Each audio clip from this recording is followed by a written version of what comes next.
수능 국어의 관문 수문장입니다. 오늘은 수능 역사의 전설로 남은 사건을 가져왔습니다. 단 한 문제 때문에 교육계가 흔들리고 평가원의 무오류 권위가 깨졌던 사건.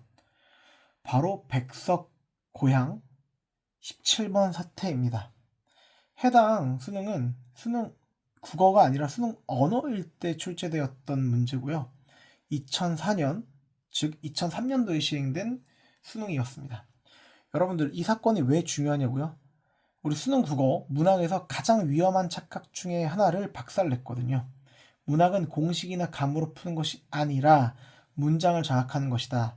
다시 말해 근거 있는 직관으로 풀어내는 것이다 라는 걸 증명하는, 깨닫게 되는 계기였거든요.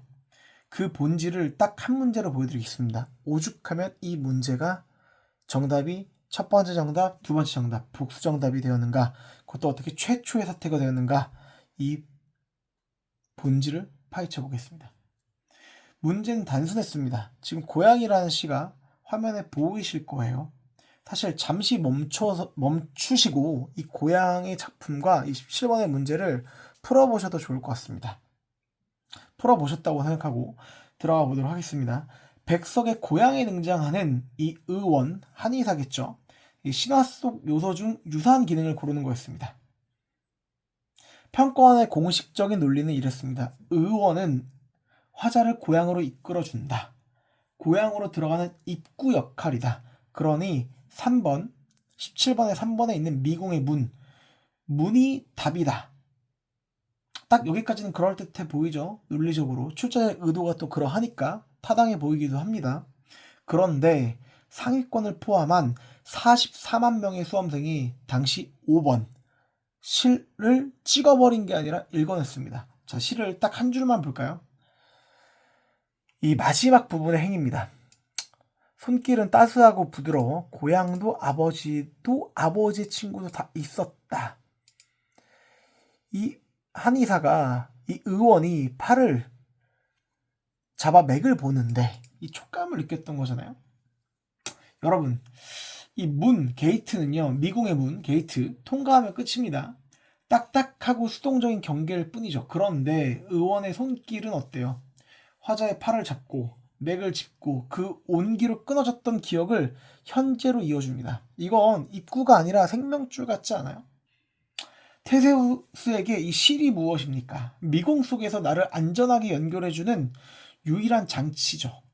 아마 당시 수험생들은 의원을 통과하는 문이 아니라 고립된 나를 고향과 이어주는 실로 파악했을 거로 추정됩니다. 이 논쟁의 본질은 이겁니다. 평가원은 어디로 들어가느냐 그 구조에 꽂혔고 수험생은 무엇이 나를 연결하느냐 그 정서를 보았다고 판단됩니다. 자, 문은 들어가면 끝이지만 실은 잡고 있는 동안 계속 이어집니다. 자, 여기서 포인트. 문학은 따뜻하고 부드러워 같은 그 단어, 그 마지막 두 번째 행 부분이죠. 손길은 따스하고 부드러워. 이런 부분을 정확하게 좀 이해하는 거거든요. 이런 표현들이 장식이 아니잖아요.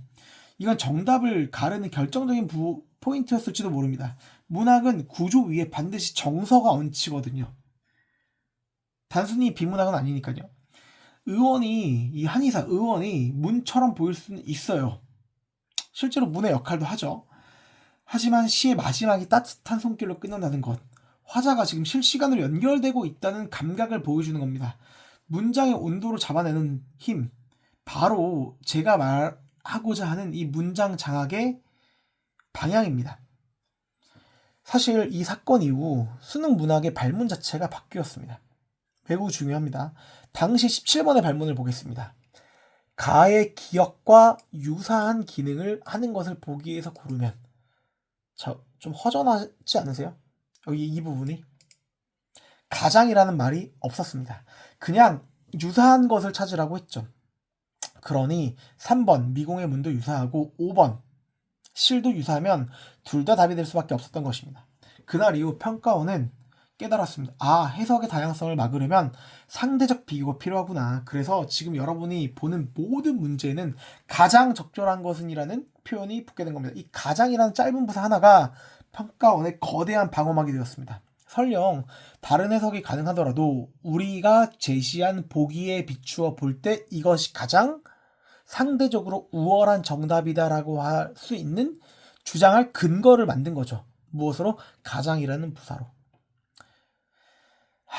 결국 수능 문학이 독서처럼 결국 수능 문학이 비문학처럼 우리 교육과정에서는 비문학이라는 표현은 없고 독서라는 용어만 있죠.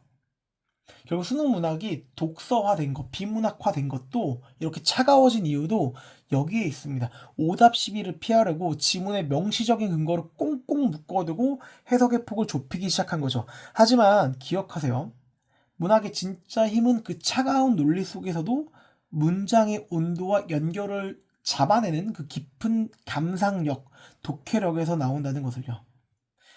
오늘 우리는 백석의 시 한 편이 왜 정답 하나에 갇히지 않았는지, 그리고 우리가 가장 자주 볼 수 있는 단어, 매일 만날 수 있는 단어, 그 가장이라는 단어가 어떠한 역사에서 태어났는지 보았습니다.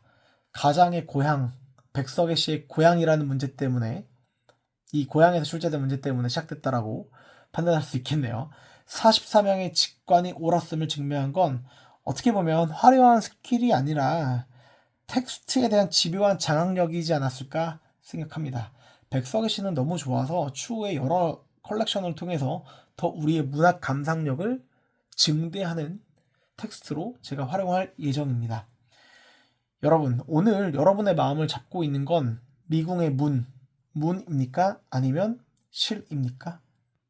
고민해보는 시기가 되었으면 좋겠습니다. 지금까지 수능 국어의 관문 수문장이었습니다.